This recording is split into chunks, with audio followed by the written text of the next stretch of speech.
नमस्कार मित्रांनो. मागच्या भागात आपण पाहिलं की आपल्या जवळच्या व्यक्तीच्या निधनानंतर घाईघाईने कोणताही आर्थिक निर्णय घेणं योग्य नाही. पण आता साहजिकच पुढचा प्रश्न येतो, मग सर्वप्रथम नेमकं करायचं तरी काय? डेथ सर्टिफिकेट पासून सुरुवात करायची की बँकेत जायचं, की आधी त्या व्यक्तीच्या संपूर्ण आर्थिक व्यवहारांची माहिती एकत्र करायची? आजच्या भागात आपण हेच स्टेप बाय स्टेप अगदी सोप्या आणि प्रॅक्टिकल भाषेत समजून घेणार आहोत. चला तर सुरुवात करूया. माझ्या मते सगळ्यात पहिलं पाऊल म्हणजे you need to apply for the death certificate. जर तुम्ही अद्याप अर्ज केला नसेल तर मृत्यू प्रमाणसाठी आवश्यक प्रक्रिया करून अर्ज करा, कारण पुढे जवळपास प्रत्येक ठिकाणी बँकेत असो, म्युच्युअल फंड्स, शेअर्स, विमा किंवा PPF या सर्व ठिकाणी मृत्यूपत्राचीच आवश्यकता असते. माझ्या मते अजून एक सर्वात महत्त्वाचं काम म्हणजे एक नोटबुक घ्या किंवा मोबाईलमध्ये नोट्स उघडा आणि तुमच्या वडिलांच्या नावावर असलेल्या प्रत्येक आर्थिक गोष्टीची यादी तयार करायला सुरुवात करा. स्वतःला काही प्रश्न विचारा. त्यांच्या नावावर किती बँक अकाउंट आहेत?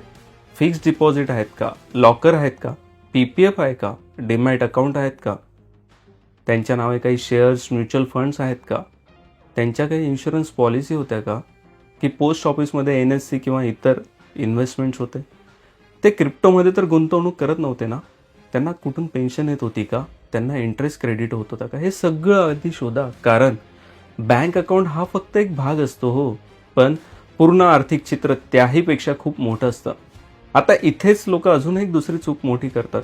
त्यांना वाटतं पप्पांचं फक्त सेव्हिंग बँक अकाउंट होतं, पण थोडा विचार करा, ते काही व्यवसाय करत होते का?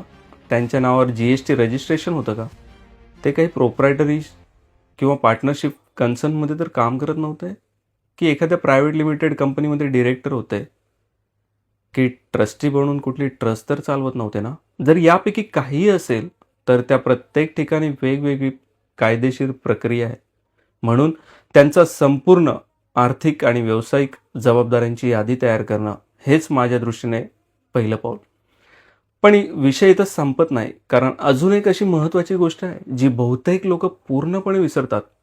आणि जर ती गोष्ट वेळेत लक्षात नाही आली ना, तर पुढे अनावश्यक धावपळ आणि अडचणी निर्माण होऊ शकतात.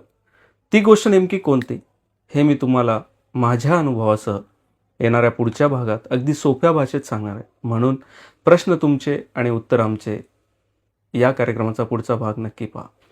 धन्यवाद.